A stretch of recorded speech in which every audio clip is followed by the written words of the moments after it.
All right, on today's show, why Cheryl Hines from Curb Your Enthusiasm is a wonderful person, and why Bradley Whitford, the actor from The West Wing, who's bullying her, why he's a nasty creep. All right. Yesterday, I reported on the altercation that took place Monday at Arlington National Cemetery when Donald Trump violated official Arlington Cemetery policy by turning Section 60, where our most recent soldiers killed in Iraq and Afghanistan are buried. He turned it into a campaign photo op in direct violation of federal law. Look at this. That's an actual photo op. Politicians are forbidden under federal law from bringing members of the media into military grave sites to take videos and photos for political purposes. Donald Trump is a candidate for president. He holds no office. 70 days before this election, the only reason Donald Trump wanted to be photographed at Arlington was for political purposes. He was there Monday on the third anniversary of Joe Biden pulling out of Afghanistan. Trump was using the photo app to stand in front of the tombstones of 13 soldiers who died in Afghanistan during the exit. I've blurred out the tombstones. You can't see their names. Trump was using this photo op strictly for political purposes against the federal law.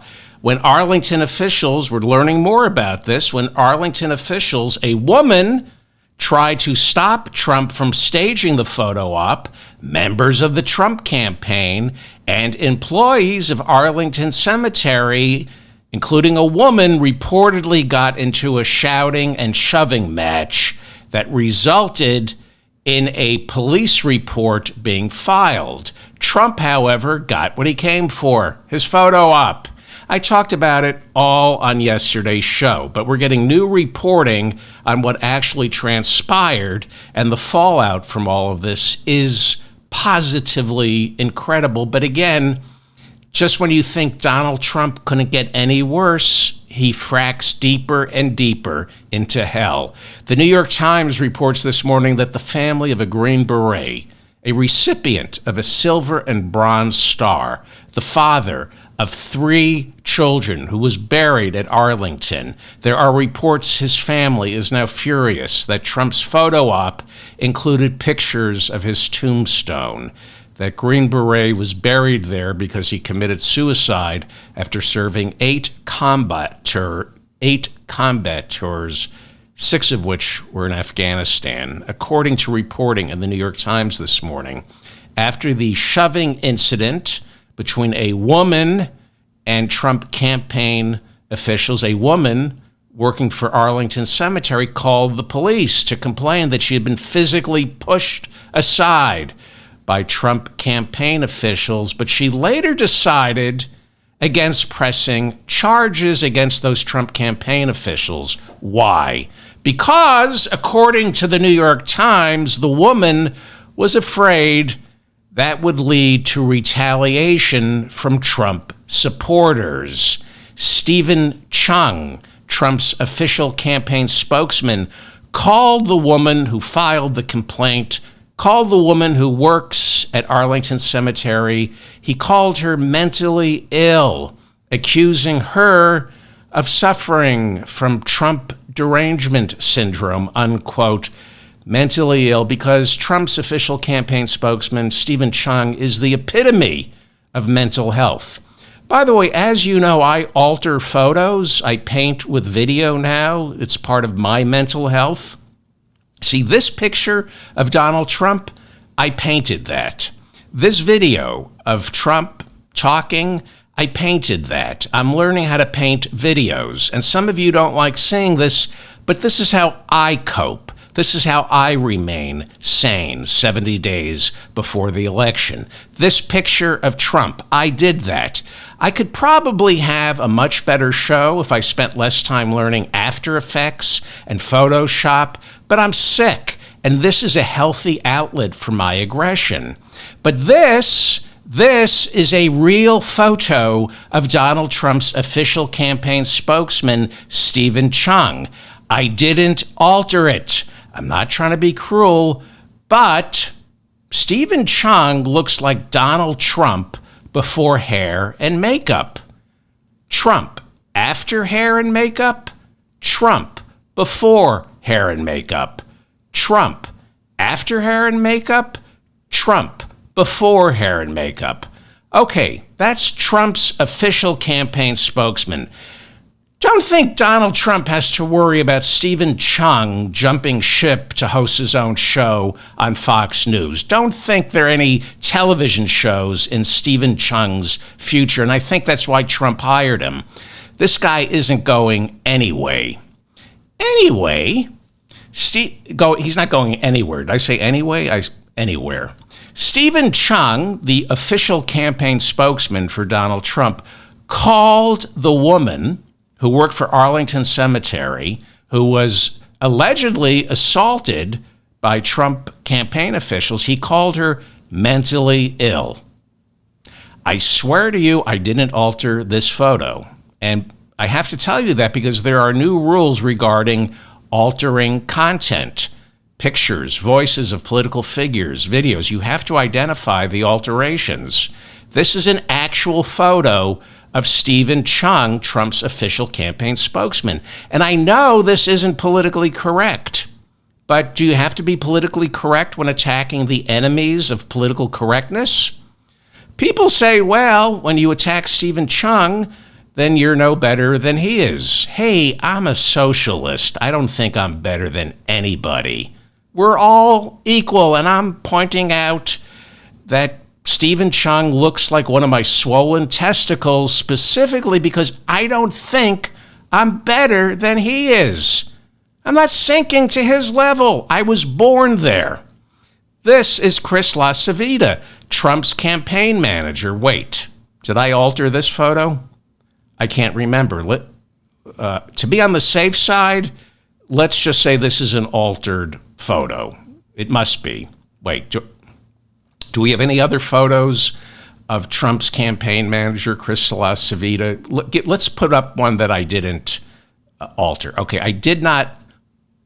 This is an actual photo of Chris LaCivita that I did not alter. This is Trump's campaign manager. Did I alter that? Wait, I must have. All right, another one. Okay, I know I didn't mess with this photograph of Donald Trump's campaign manager, Chris LaCivita. I'm absolutely certain I didn't. Oh, wait a second. Trump after hair and makeup? Trump before hair and makeup?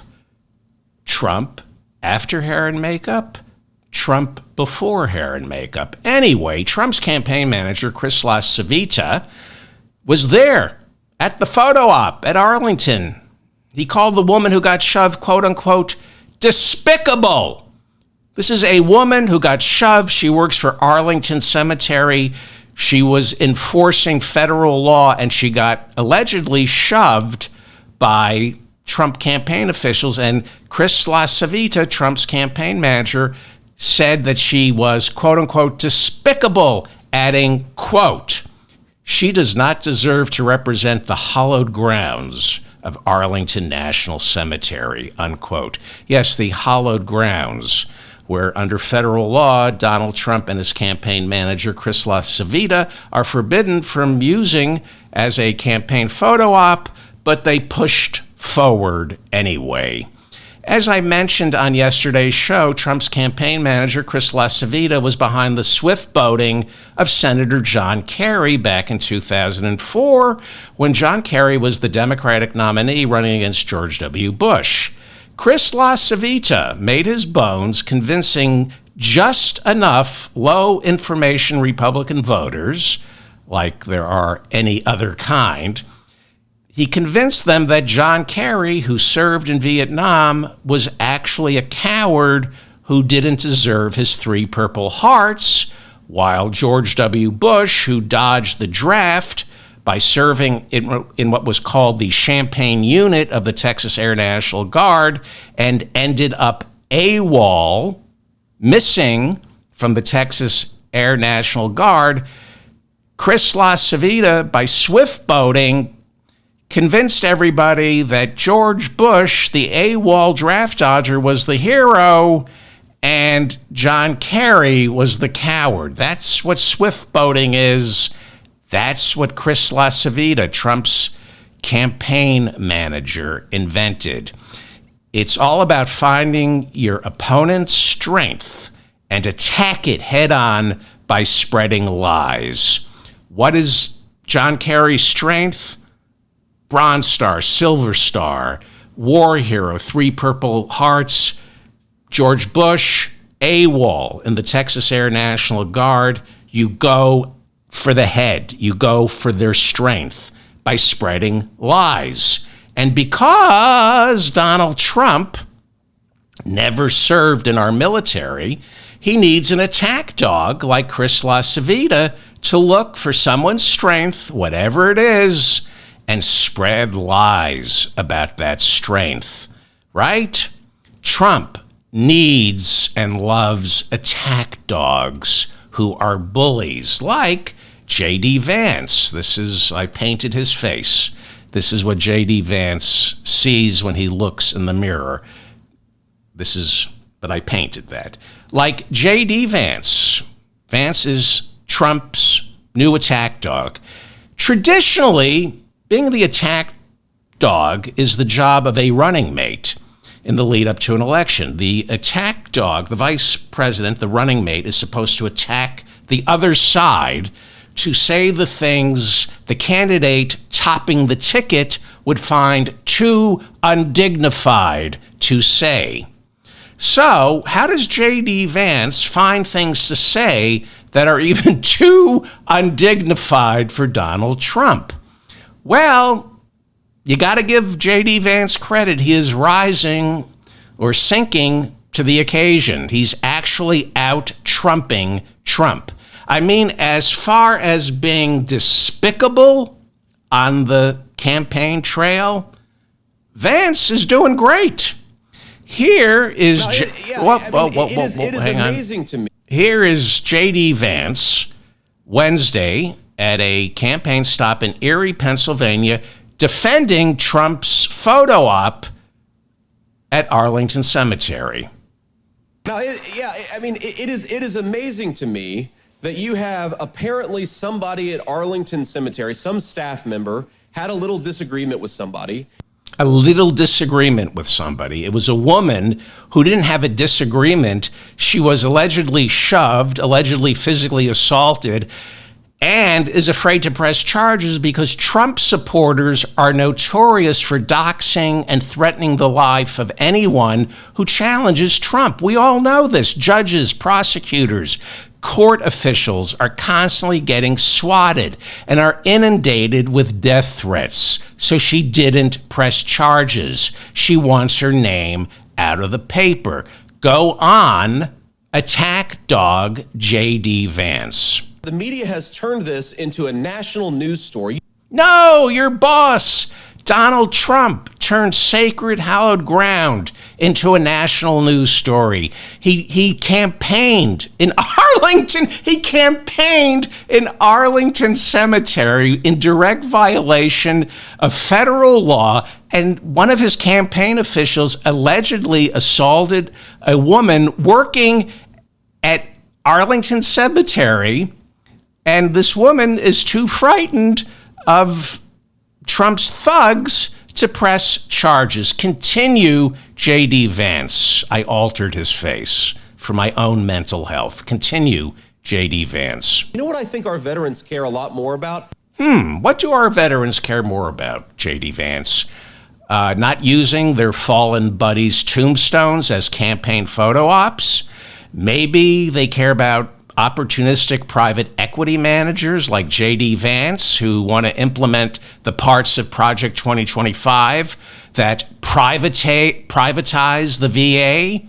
You know, I speak to veterans and all of them are terrified that Republicans like J.D. Vance and Donald Trump are going to turn the VA into for-profit health care.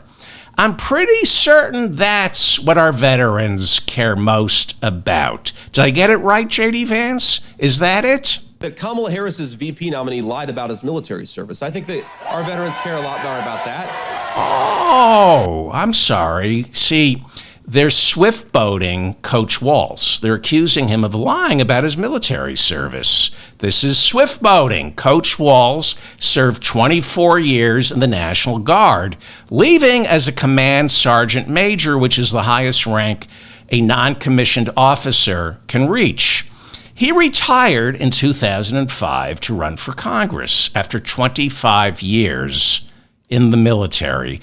But J.D. Vance, under the tutelage of Chris LaCivita, is swift-boating Coach Waltz, lying, saying that Coach Waltz was trying to escape service in Iraq after 25 years in the military and running for Congress. He was running for Congress to stop that illegal war in Iraq. Nobody should have been going to Iraq in 2005. By 2003, we learned that it was based on a lie. Republicans are desperately trying to swift-boat Coach Waltz to denigrate one of his major strengths, like his 25 years in the military. This is what Chris LaCivita tried to do to John Kerry. They found a quote from 6 years ago where Coach Waltz called for an assault weapons ban, saying, quote, "These are weapons of war, the kind of weapons that I carried in war," unquote. Republicans are seizing on that, saying, look, he's lying about his service record. It's stolen valor because Coach Waltz once said in the heat of argument that he carried a weapon of war in a war, but he never served in a combat zone.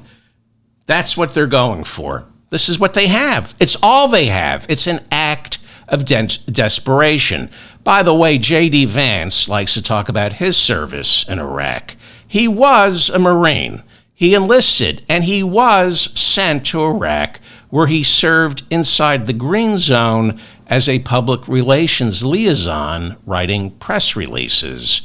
I'm not denigrating J.D. Vance's service, okay? But he never saw combat in Iraq. That's a fact. He's not a combat veteran. And one of the tells that someone is not a combat veteran is their willingness to denigrate the service of fellow officers. Any man or woman who experienced actual combat felt the heat of bullets whizzing by their ear. Any veteran who risked his or her life and saw their buddies wounded or killed would never politicize anyone who served our country.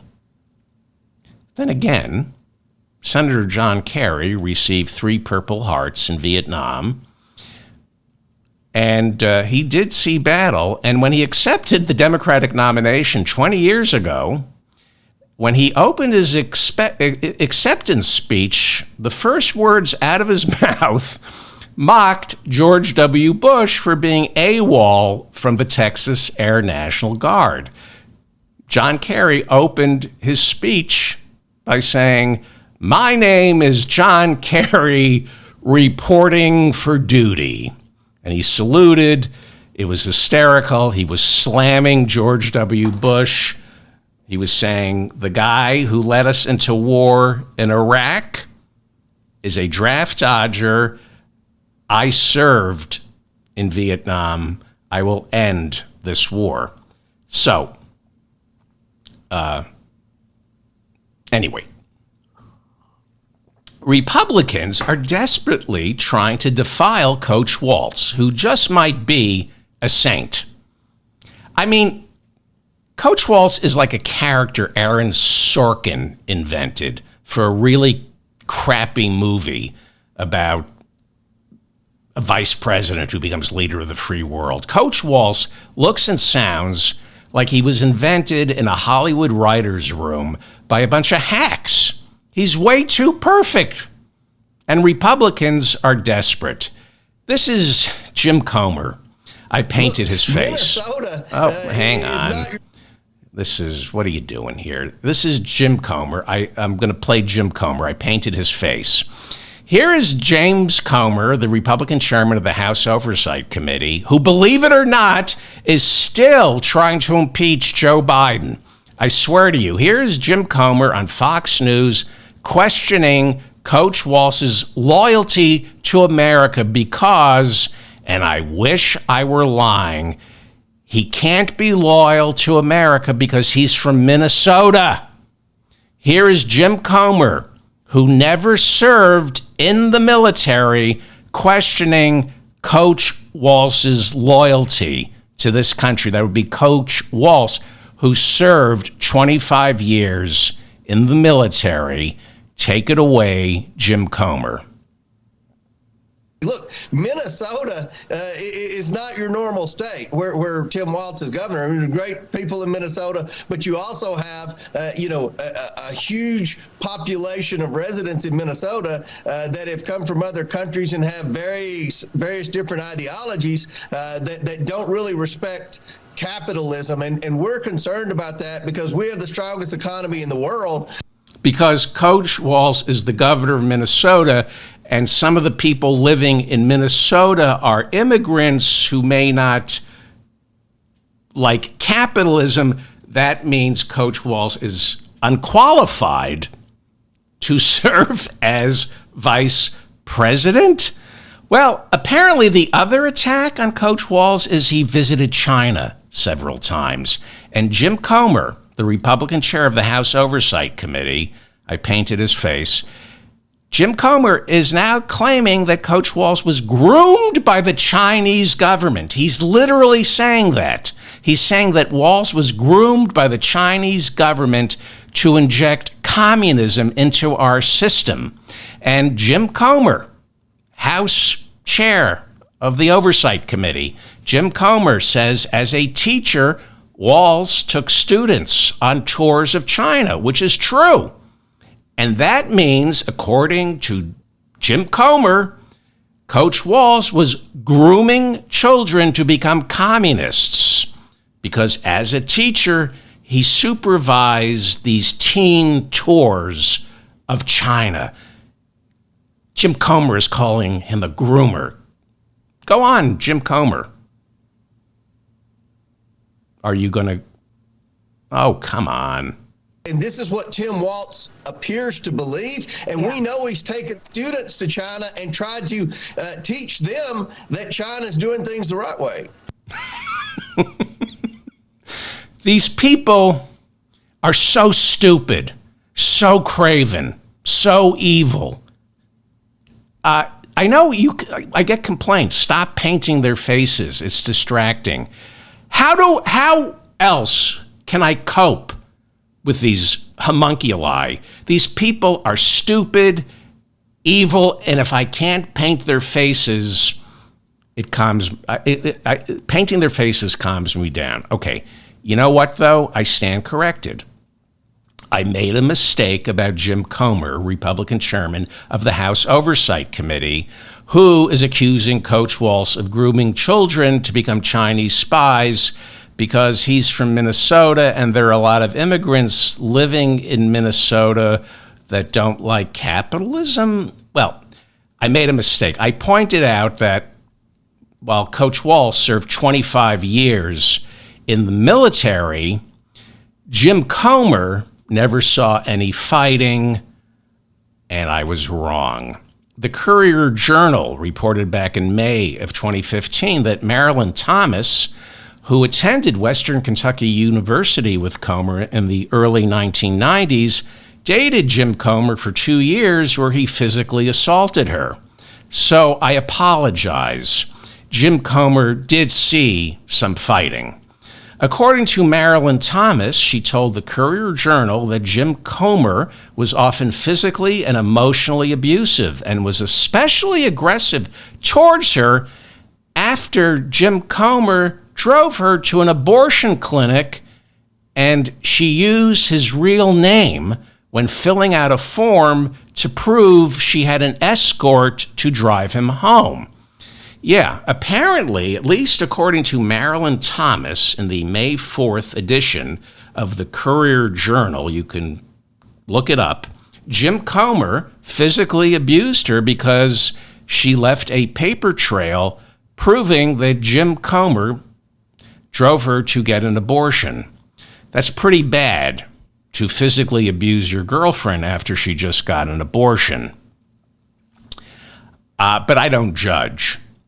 And I think the constituents that Congressman Jim Comer represents in that deep red 1st Congressional District of Kentucky, I think when they find out about this, they're going to admire him because he's a real gentleman Jim. He's a Kentucky gentleman.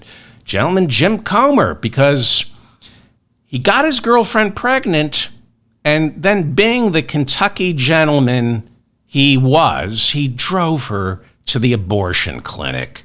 And I think his deep red constituents would say, that's Gentleman Jim Comer, the man who drives a woman to an abortion clinic after he gets her pregnant. I bet before she got out of the car for her abortion, Gentleman Jim swung around to open the door for her because he's a Kentucky gentleman. This is the mop-up for August 29th, 2024. I'm David Feldman in New York City. Thank you so much for finding me. Please subscribe to this channel so I remain in your feed. And when you subscribe to this channel, remember to please like this episode. That's the best way to make sure that I keep showing up in your feed. And please hit the notifications bell so you'll always know when I have new content. And most importantly, share this episode. That many of you have been sharing it, and I cannot thank you enough. The only reason I have an audience is because of my listeners. It's the only reason. Robert Smigel and Sam Cedar help out, but I'm not famous. Nobody knows who I am. It is the listeners who are spreading, they're probably spreading a lot of communicable diseases, knowing my listeners, but they're also spreading this show, which in many ways is a communicable disease. If you would like a transcript of today's episode, go to shopdavidfeldman.com. We have transcripts going all the way back to May of this year. They're free, and they're free thanks to listeners who buy garbage over at Shop David Feldman, like this Still a Democrat coffee mug. My favorite,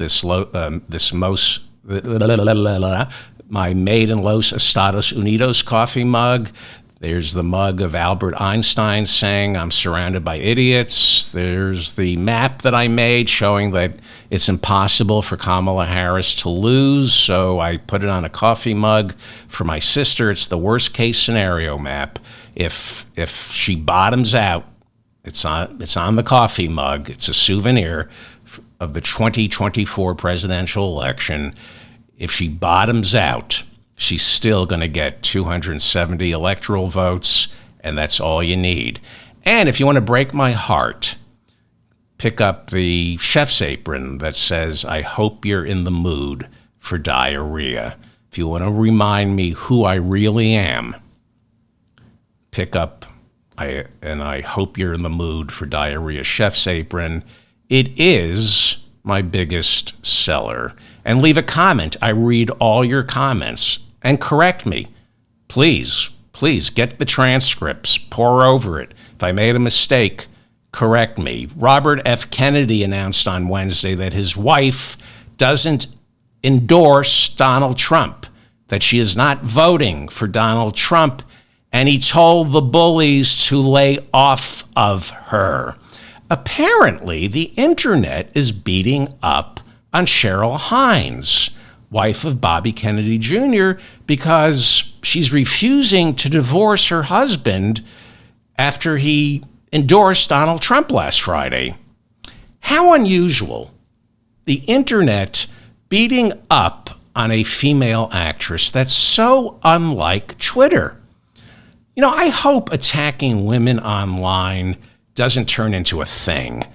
I sure hope Elon Musk doesn't allow Twitter to become a cesspool of toxic masculinity. I know he would hate that. One of those bullies, Robert F. Kennedy Jr.'s thinking about when he came to his wife's defense yesterday is Bradley Whitford, one of the stars of The West Wing and the movie Get Out. He's wonderful. Bradley Whitford is just another one of those terrific Hollywood Democrats. Cares about women. Bradley Whitford cares about women so much, he savaged Cheryl Hines on Twitter for staying married to Bobby Kennedy Jr. because Bradley Whitford is such a sensitive man. And he supports Kamala Harris because it's all about dialing back our heated, vile political discourse. Here's Democratic activist Bradley Whitford's tweet that I really think puts an end to the coarsening of our political dialogue. Here's the sensitive, liberal Bradley Whitford. He's so wonderful. He's one of those men who really cares. He really cares. Here's his tweet. Here's Bradley Whitford. Let me go big here, if I can figure out how to do this show. Here is the wonderful Bradley Whitford. Here's his tweet. Hey, Cheryl Hines. Way to stay silent while your lunatic husband throws his support behind the adjudicated rapist who brags about stripping women of their fundamental rights. Gutsy. Great example for the kids. Profile in courage. Yes, good on you. I'm doing sound effects now. That's what I've become. Good on you. Those were lousy sound effects. I apologize. Yeah, gutsy. That's what he writes. Great example for the kids, Cheryl Hines. Profile in courage. Cheryl Hines is a wonderful actress. She stars on Curb Your Enthusiasm. And so, anyway, good on you, Bradley Whitford. Really hunting the big game there, going after the wife of Bobby Kennedy Jr. This is how we win in November. I mean, why go after Bobby Kennedy Jr. when his wife, who has repeatedly said that the opinions of my husband are not my own, why would Bradley Whitford attack Bobby Kennedy Jr., who is actively campaigning right now for Donald Trump? Why go after Bobby Kennedy Jr. when he can attack Bobby Kennedy Jr.'s wife, Cheryl Hines, who has clearly stated she's not voting for Donald Trump and she's angry with her husband for endorsing him? But Bradley Whitford, you know, he can't wait to tell us how everyone should be free to love who they love, unless it's Bobby Kennedy Jr. As of this morning, Bradley, the latest polling averages show Kamala Harris and Donald Trump tied in key battleground states like Pennsylvania and Arizona. Harris is running 3% behind Donald Trump in Georgia, which is why she and Coach Walsh spent all of yesterday down there.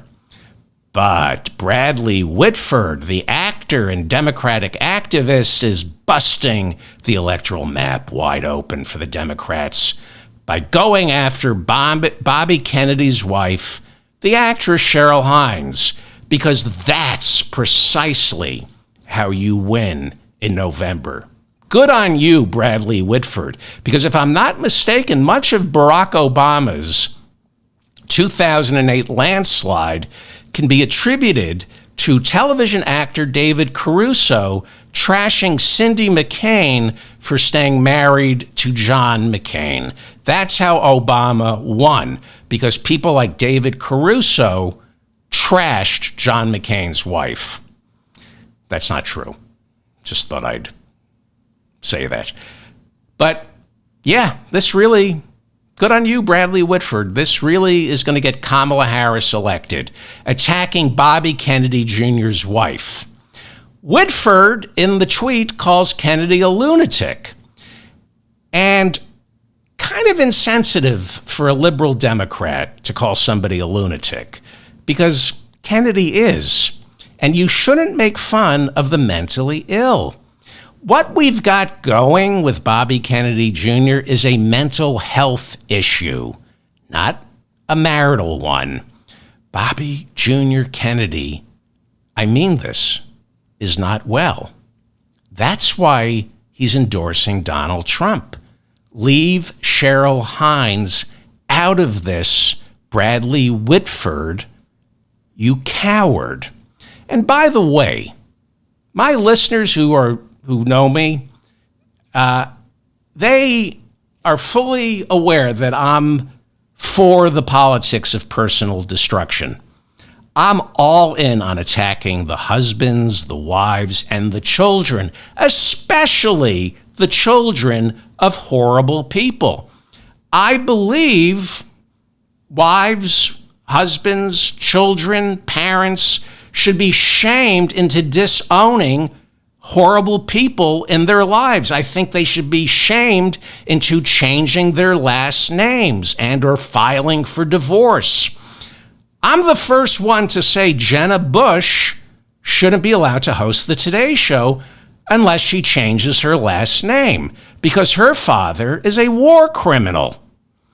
If you're going to trade on the Bush family name the way Jenna Bush is doing, then you should get all that comes with being a Bush, like being reminded every day that your father, who you still love and try to rehabilitate on the Today Show, your father is a war criminal. Your father is a war criminal who lied us into invading Iraq, and there are men and women who came back. If they were lucky, they came back, and they're committing suicide, they're missing limbs, because your father humiliated himself on 9/11 and needed to put numbers on the board by attacking Iraq, which had nothing to do with 9/11. Your father had more to do with 9/11 than Saddam Hussein. Your father ignored all those intelligence briefings. Your father was more responsible for 9/11 than the Iraqi people and Saddam Hussein. But he sent us in there, and it is the worst. Even J.D. Vance, who served in Iraq, says it's the worst foreign policy blunder in American history. So you want to trade on Daddy's name and go host the Today Show, because you didn't serve. You were old enough to serve in Iraq. You have a face. A lot of kids came home without a face because of your father. So you don't want to change your name. You don't want to do what Patty Reagan did and disown her father. And you want to be a Bush, and you have a show on you get the Today Show. You need to be reminded every day that your father is a war criminal and left people to drown in New Orleans and destroyed capitalism in 2008. Henry Kissinger's son, David, works in Hollywood. He's a great guy, I'm told by people who think David Kissinger can do something for their career. I'm all for reminding David Kissinger every day that his father is a war criminal.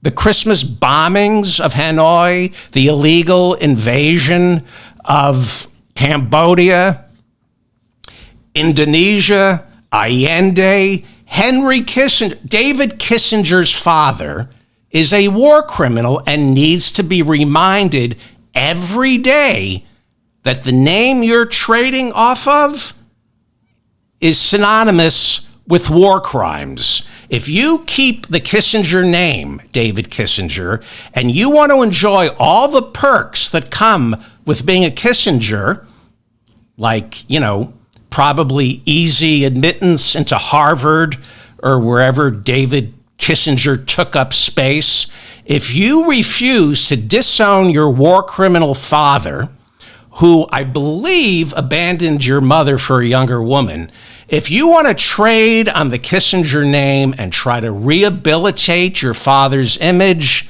then suck on the reality every day of your life that your father is a war criminal. But with Robert F. Kennedy Jr., it is so completely different. Very few families have sacrificed as much for this country as the Kennedys. Yes, I know Joe Kennedy, the grandfather, was a bootlegger beholden to the Chicago mob. But his son, Teddy Kennedy, was one of the greatest senators in American history. Bobby Kennedy, the dad, Bobby Kennedy Jr.'s father, would have been our greatest president. And Bobby Kennedy Jr., his son, this is a sad story. He's not dangerous. He's not going to destroy Kamala's chances of winning. He's just sad, which is why he's been pulled into Trump's orbit. Trump is a black hole that sucks sad, damaged, mentally ill people into him, and then he destroys them. This is not going to end well for Bobby Kennedy Jr.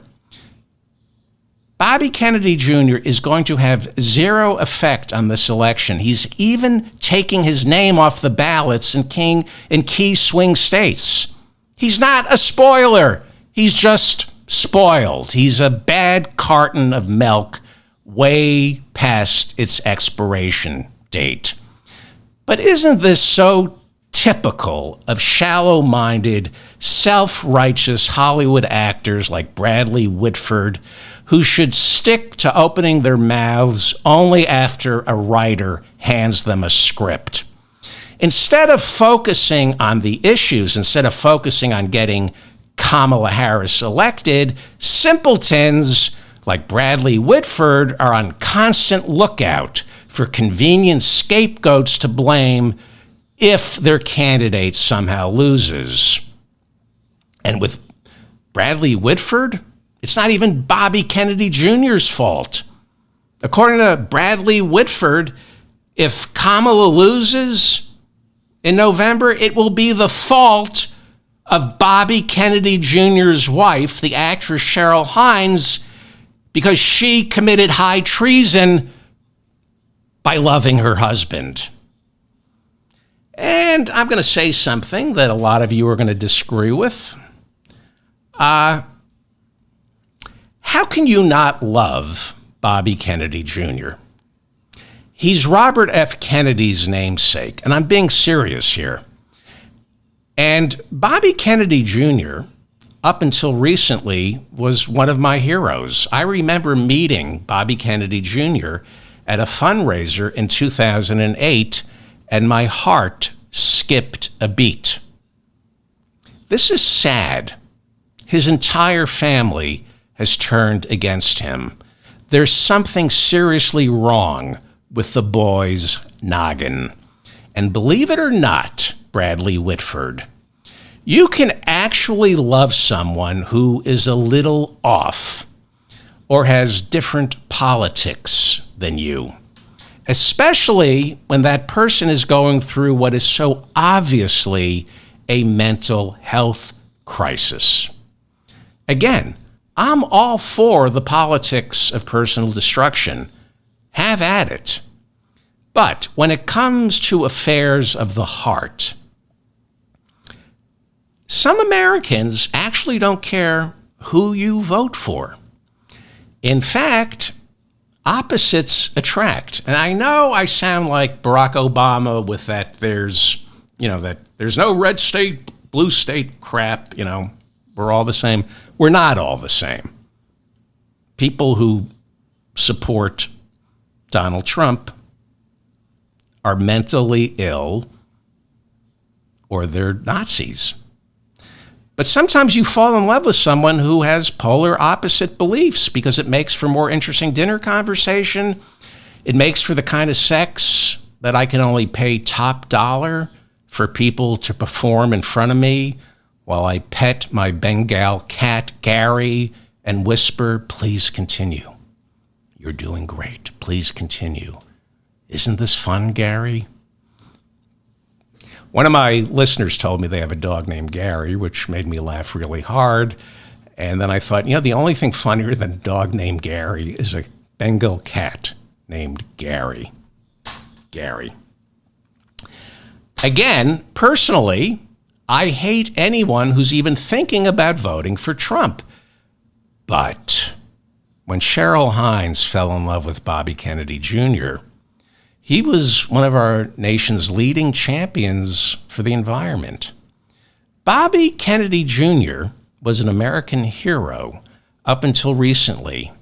He was one of my heroes. And then something happened. It was roughly 10 years ago. I don't know what it... Oh, my God. He married Cheryl Hines from Curb Your Enthusiasm. That's what happened to Bobby Kennedy Jr., of course. It was right in front of our eyes all this time, hiding in plain sight, and we couldn't see it.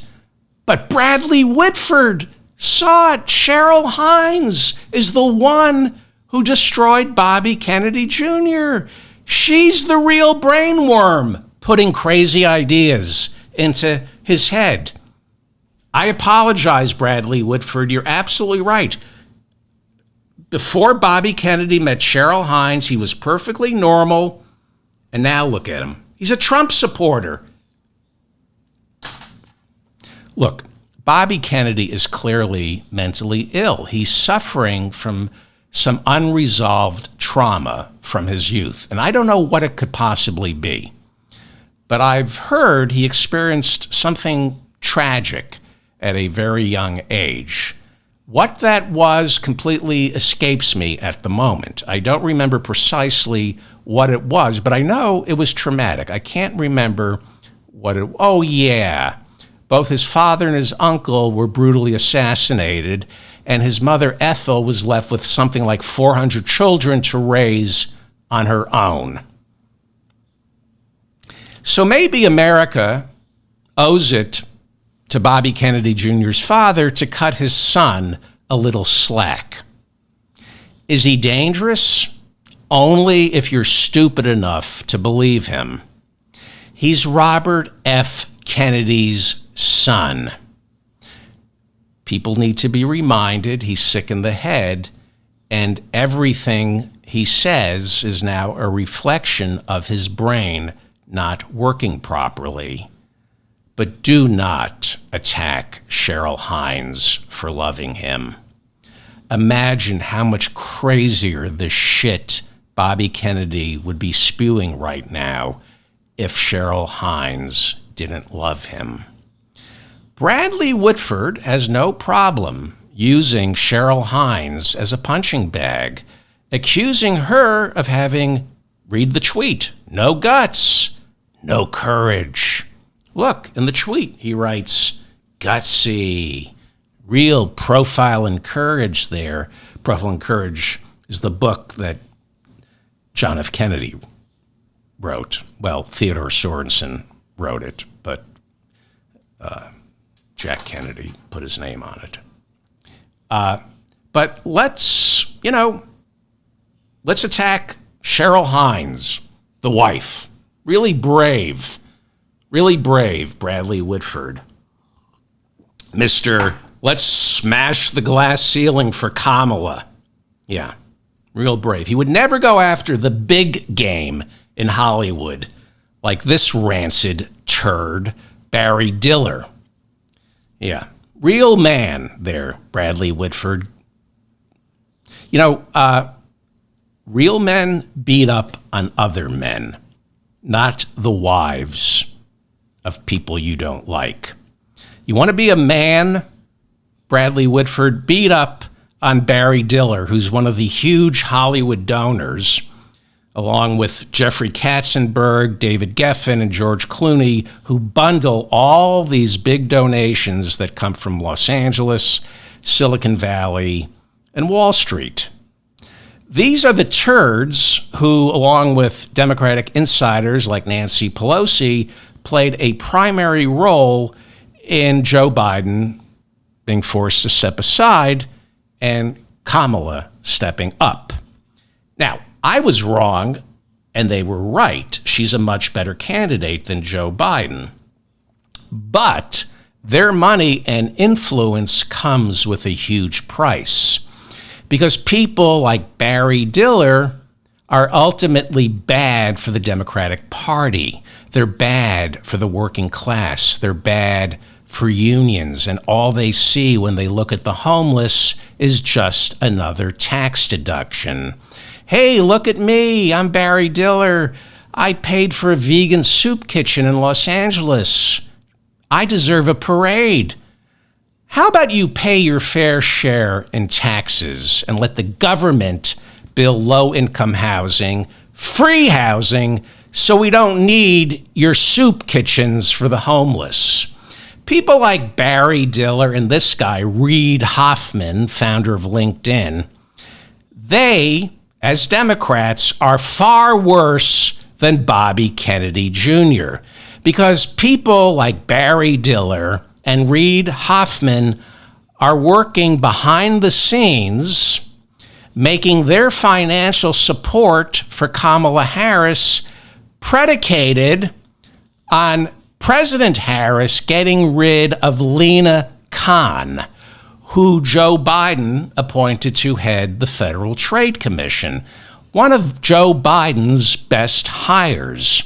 Lina Khan is a superstar. And one of the ways you transform society is by quietly installing people like Lina Khan to turbocharge the Federal Trade Commission. This is the polar opposite of Project 2025. Emboldening our administrative state. It's the opposite of Project 2025. But turds like Barry Diller and Reid Hoffman want President Harris to get rid of Lina Khan. Lina Khan is one of the most progressive FTC directors in decades. She's working hard, making sure artificial intelligence is regulated so that Hollywood can't replace actors like Bradley Whitford with a computer. Big donors to the Democratic Party from Hollywood, Silicon Valley, and Wall Street, they want Lina Khan gone because Lina Khan's trying to break up big tech. And big tech wants to replace Bradley Whitford with a robot. So, go after Barry Diller, Mr. Profile and Courage, Bradley Whitford. Bradley Whitford, be gutsy. Go after Barry Diller. Barry Diller represents the intersection of Hollywood, big tech, and Wall Street. People like Barry Diller want to replace Bradley Whitford with robots and Lina Khan. Instead of attacking Bobby Kennedy's wife, Bradley Whitford, Mr. Profile and Courage, why don't you go after Barry Diller's wife, Diane von Furstenberg, for staying married to Barry Diller? I wouldn't have the courage to go after Diane von Furstenberg for staying married to Barry Diller. But Bradley Whitford is all about profile and courage and being gutsy. So trash Diane von Furstenberg. Leave Cheryl Hines alone, Bradley Whitford. You're a coward. And you're the reason Democrats lose elections. Michelle Goldberg has a great column in the New York Times. She has become my favorite writer in the New York Times. Michelle Goldberg is the closest the New York Times has to someone like David Dayen, who runs the American Prospect. And that's as big a compliment I can give to any journalist, because David Dayen over at the American Prospect has been doing the most important journalism in America for at least a decade. Sam Seder has him on all the time. I used to have David on, but I didn't want to waste his time with me. Read David Dayen over at the American Prospect.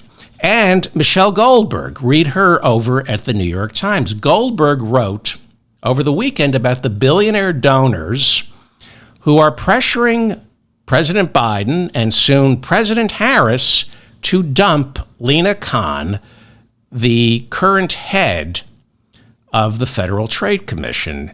Michelle Goldberg's column is entitled, "Billionaire Donors Have It Out for This Legal Prodigy, but President Harris Will Need Her." It's a great article, and Michelle Goldberg says that Kamala Harris, much to her credit, is getting money from the billionaire donors and being told to dump Lina Khan, but Kamala Harris isn't biting. Especially since the progressive wing of the Democratic Party is more powerful than it's been in 40 years. We're not going to allow her to fire Lina Khan. There are two agencies that tackle corporate crime and monopolies. There's the Antitrust Division of the Justice Department, and there's the Federal Trade Commission, which Lina Khan has been put in charge of. When you have a progressive president like Joe Biden or soon President Harris, they aren't completely reliant on Congress to effect change. They can also move this country to the left by enforcing laws that are already on the books. We don't need new laws to break up big corporations, to prosecute price fixing. The tools to regulate and or break up big tech, the big studios and the big banks, those tools have been around for nearly 120 years. All it takes is a muscular Justice Department and a proactive Federal Trade Commission with teeth, answering to a strapping president who knows who our real enemies are. Now, who are our enemies? We have enemies, Bradley Whitford. There are enemies who must be attacked. The enemies, and let me make this simple for a simpleton like Bradley Whitford, the enemies are billionaires. Billionaires are your enemy. They're un-American. Our founding fathers never wanted an aristocracy. It's precisely why the Constitution forbids inherited titles and primogeniture. Our founding fathers weren't opposed to leaving money to our children. What they were against was generational wealth, because generational wealth creates a sclerotic upper class. They saw what happened in Great Britain. They saw a sclerotic upper class of inbred sloths who marry their cousins in order to keep it all in the family and away from the working class and the poor. Billionaires are un-American, and they should be taxed out of existence. There's nothing wrong with being wealthy. The same way there's nothing wrong with eating 2 slices of apple pie when you really should have just one. But eating the entire apple pie is un-American, it's wrong, and it makes you sick. Billionaires are eating the entire apple pie, and they're making their children and this country sick in the head. And the ones who control our for-profit healthcare system, sick in the body.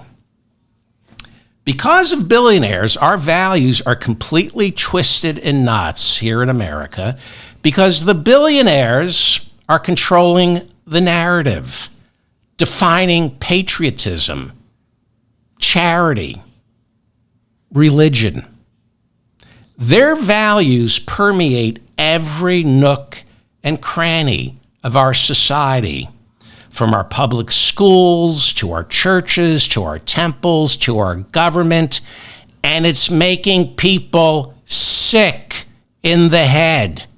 Get rid of the billionaires. Now, in order to wage war, class war, they've been waging class war against us. 40% of America's wealth has been transferred up to the richest 1% in the past 30 years. It's time to rewrite the tax code to declare war on the billionaires and tax them out of their existence. And when these useless pricks say, well, we'll just take our ball and go elsewhere, I say, you already did. Apple is sending all its profits overseas and not paying taxes on it. And here's the thing. When they threaten to take their ball and go play somewhere else, 2/3 of the American economy is what we as Americans buy. 2/3 of the GDP is what we decide to buy and what we decide not to buy. So you want to take your ball and go to Ireland or India and not pay taxes? We'll stop buying your stuff and we'll build it here. We don't need you. You're destroying this country. You're making us sick. And our founding fathers knew this. And the American people knew this until Ronald Reagan became president in 1981. We have to wage class war against big money. And that can only be done through government. And that requires money. And that's where Congress must step up. Because if you want the FTC, the IRS, the Justice Department to take on huge corporations, to tax billionaires out of existence, or just tax billionaires at all, you have to hire more people to work in the Justice Department, the Federal Trade Commission, and of course the IRS, which Republicans don't want. They're furious that Joe Biden's Inflation Reduction Act earmarked $60 billion to hire new IRS agents. Until Joe Biden's Inflation Reduction Act pumped billions into the IRS, poor people were more likely to get audited than rich people. Billionaires who, if you make it hard for us, we're going to take our ball and play somewhere else. Billionaires have already taken their ball. They owe hundreds of millions of dollars to the government. And they get away with this. They get away with not paying what they owe because they spend millions and millions on lawyers and accountants to make it impossible for the IRS to enforce the law.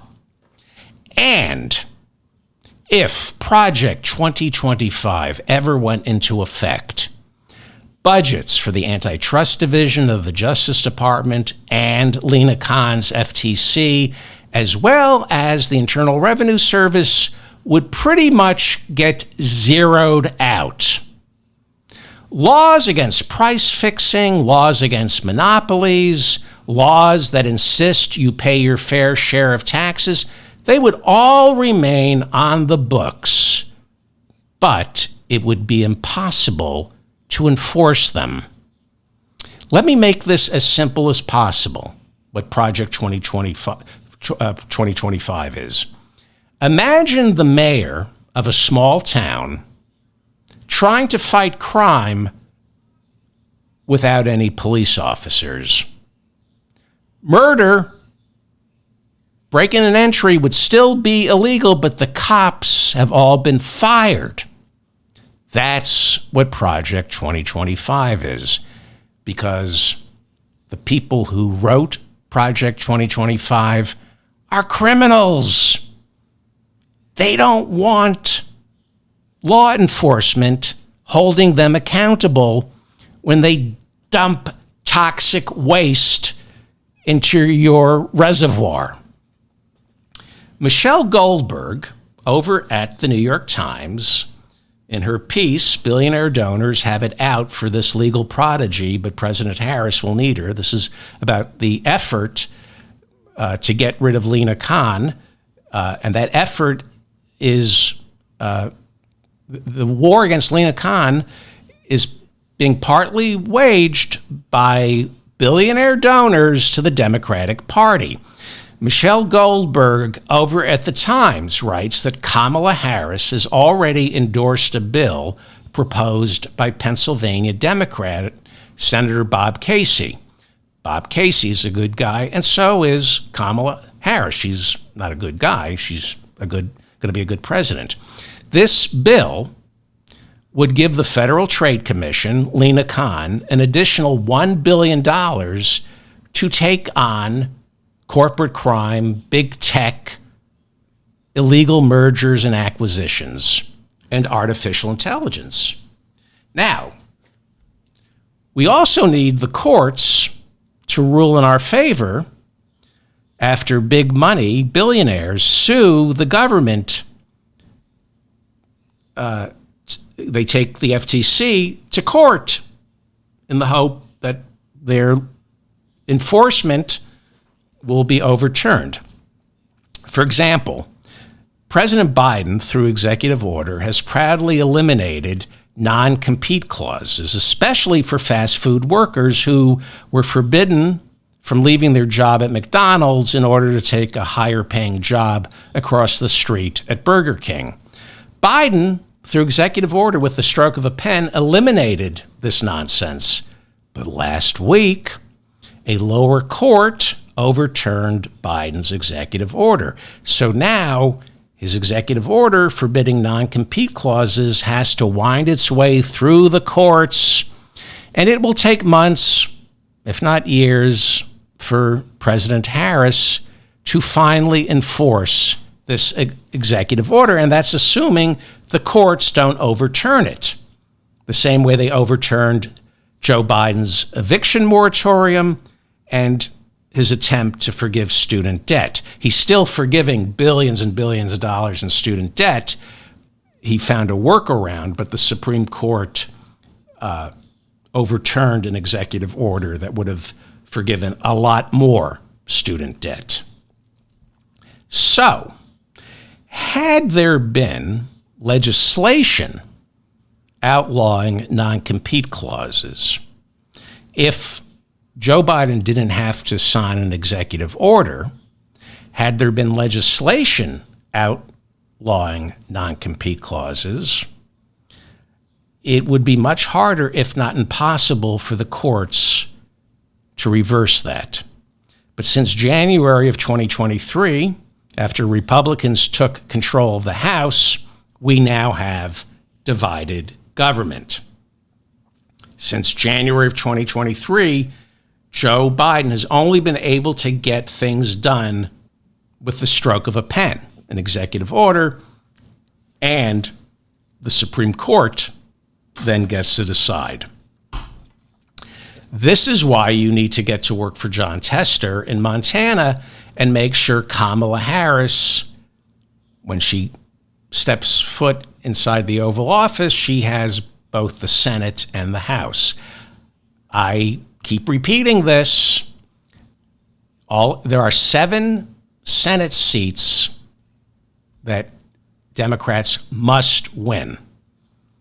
And they're winning 6 out of those 7. It looks really good. Montana, where Democratic Senator Jon Tester is running for re-election, that is a tough seat to win. Trump beat Biden in Montana by something like 16 points. So get to work.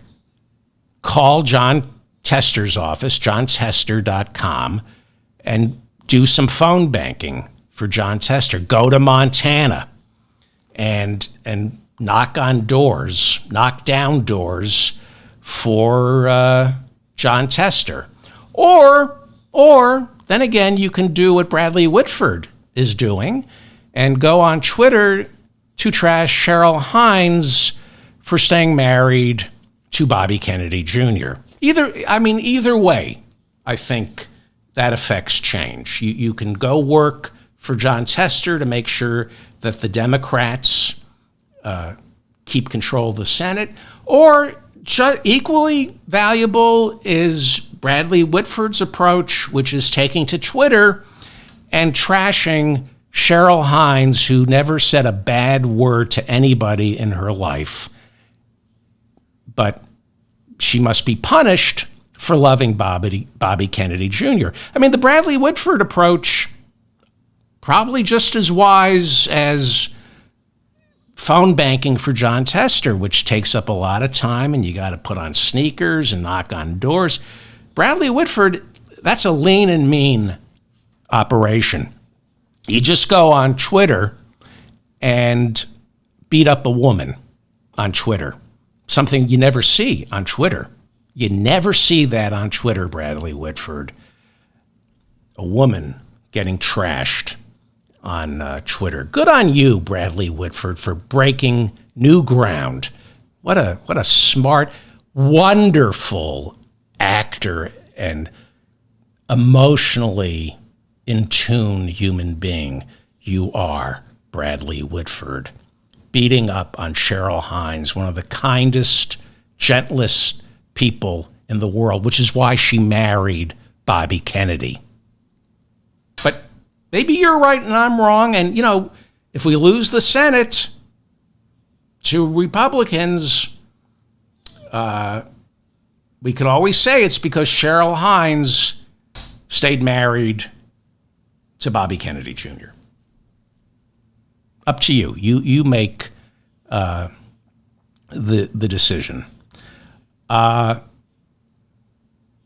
back to Michelle Goldberg's article, where she talks about this homunculus, Barry Diller, who is a cancer inside the Democratic Party. And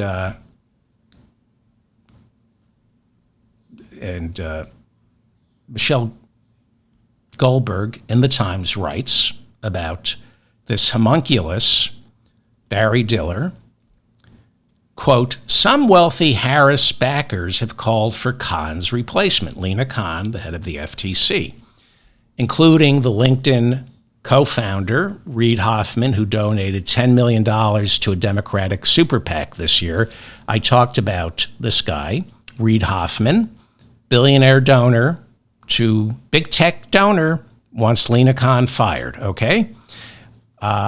Goldberg continues, on the financial news network, CNBC, Barry Diller, chair of IAC and Expedia Group, said he'd lobby Harris to get rid of Lina Khan, whom he called a quote-unquote dope. He later apologized for the insult, but not the promise to use his influence against Lina Khan, unquote. These billionaires, Barry Diller, Reid Hoffman, they are a cancer in the Democratic Party. They're the reason we lose so many red states, because they want the Democrats to turn their backs on the working poor and the poor.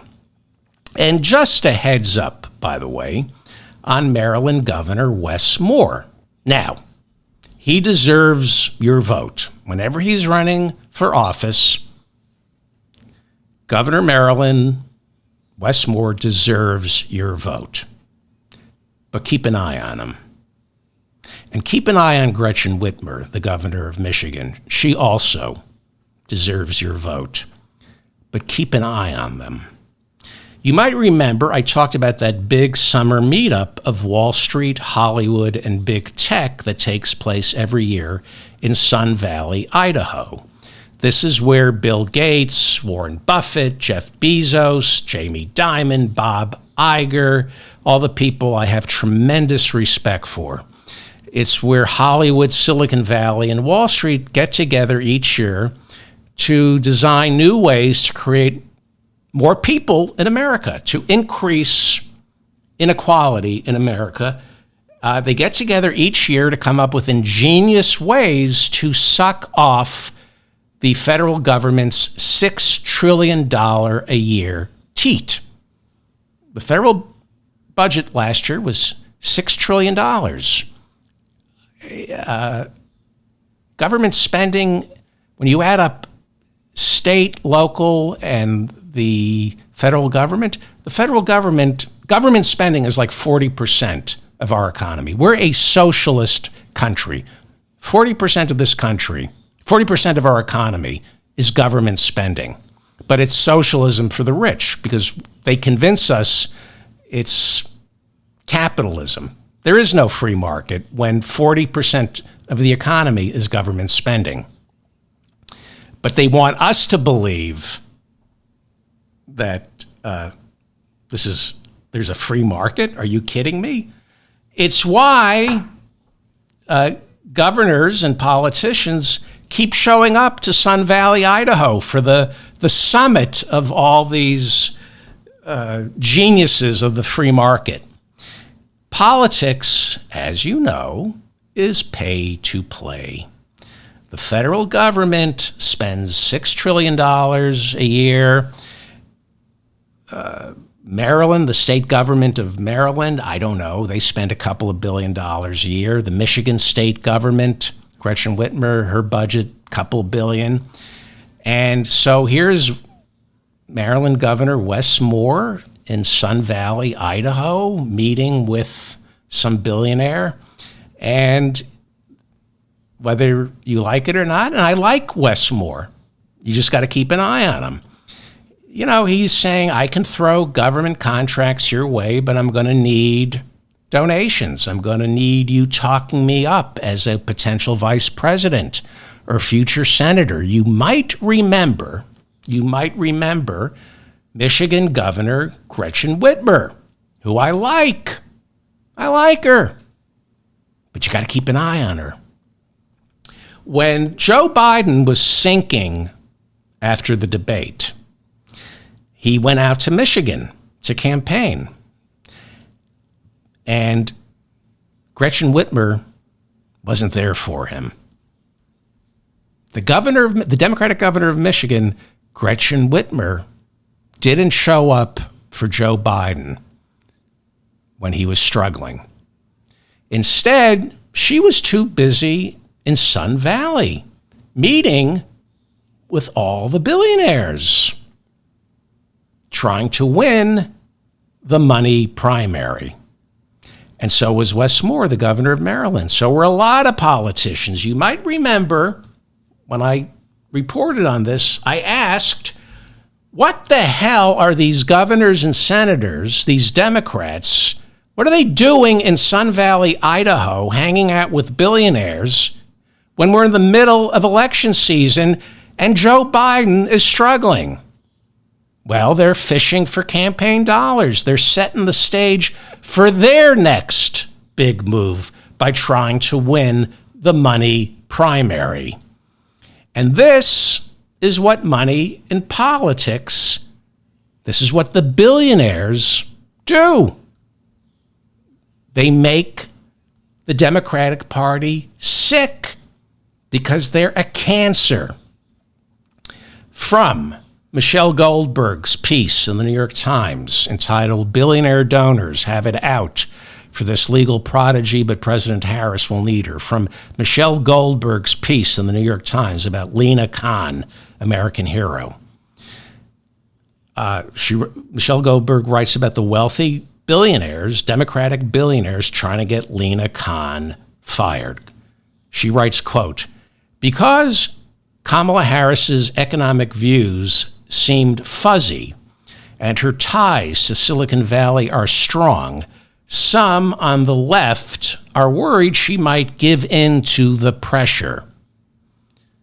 Those fears were heightened when Governor Wes Moore of Maryland, a close ally of the vice president, was asked on CNBC about jettisoning Lina Khan.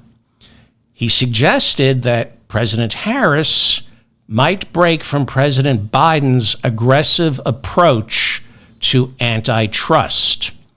Maryland Governor Wes Moore said, quote, "There are going to be different dynamics that are going to require different philosophies." That's Michelle Goldberg in the New York Times. Governor Wes Moore of Maryland. I'll vote for him. I'm keeping an eye on him. That's some nice double talk about firing Lina Khan and not enforcing antitrust law. Quote, "There are going to be different dynamics that are going to require different philosophies." In other words, I'm sucking the teat of billionaires. Yeah. You see, I would vote for Governor Wes Moore, but he's got to be held accountable for saying this garbage. He is urging quietly President Harris to back away from Joe Biden's aggressive approach towards big tech and big business who are gobbling up smaller businesses, and that drives up prices while driving down wages. Because without competition, the big banks, the big studios, the big tech, they can charge us whatever they want, and they can pay their employees whatever they want, because where else are you going to go? Big is bad. Big is bad. It's bad for everybody. Big is bad. Now look, I believe in big business. I do. But I also believe in much, much bigger government. I believe in a big government that is constantly shrinking big business, monopolies, and billionaires down to size. I believe in a big, big government that makes sure that there aren't, that makes sure that there are more businesses, more companies. You know that there's a shortage of companies trading on Wall Street right now? I mean, the number of companies that you can buy stock in is down something like 40% since 1996. Why is that? Because Microsoft just bought Activision and jacked up the price for computer games. So I believe in big business. But I believe we need a muscular FTC and antitrust division of the Justice Department to make sure that there are more businesses in each sector, not two businesses in each industry controlling the marketplace, controlling prices and wages. Since the early 20th century, there have been several laws on the books reflecting the true values of our founding fathers. And our founding fathers, the true values of our founding fathers, was the belief that too much power, too much money is a bad thing. That is a core tenet of this country. It's why the president, the courts, and Congress are co-equal partners.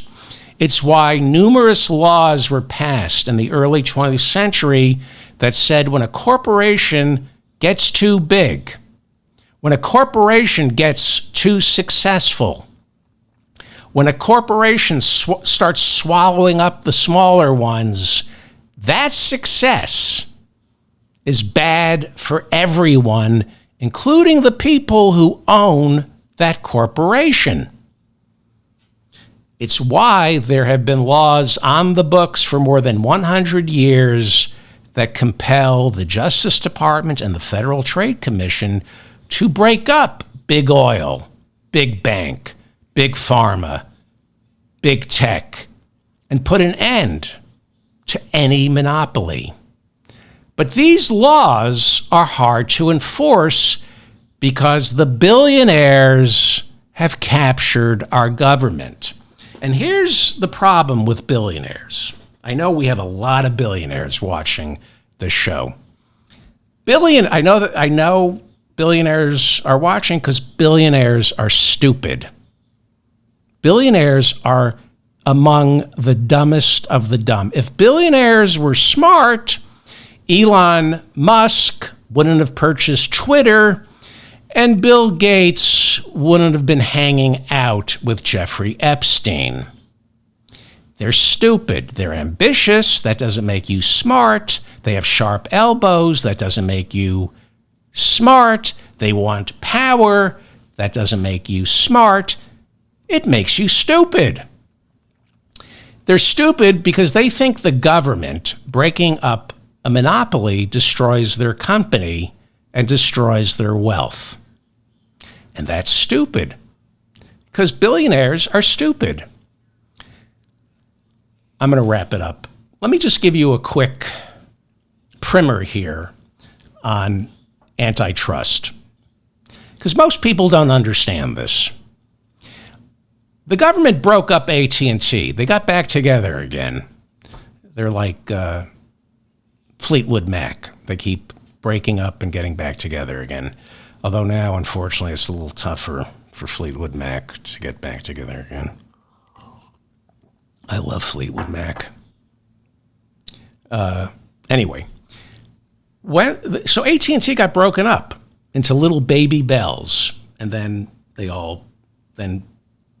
Clinton became president, and the baby bells were allowed to buy each other up. Okay, but when the government broke up AT&T, and I think it was 1982, not sure, when the government broke up Standard Oil, the rich people who owned stock in those companies did incredibly well. Why?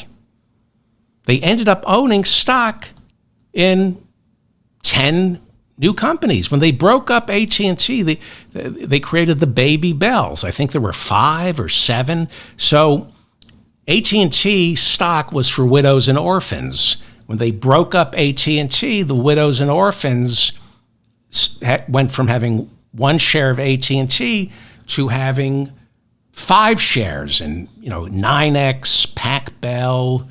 What were the the little independent phone companies around the country. When we talk about breaking up Google or Apple or Microsoft, it sounds like we're trying to destroy these companies. It's the complete opposite.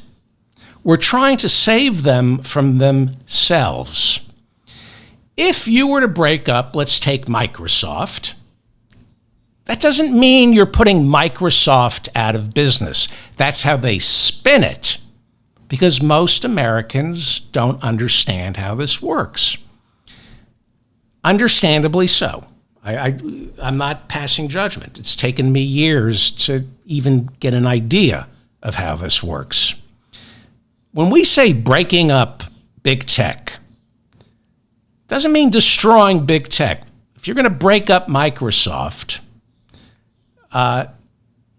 doesn't mean destroying Microsoft's business. It means improving it, making it leaner and meaner by creating 3, 4, possibly 10 different businesses contained within Microsoft with separate CEOs and boards of directors.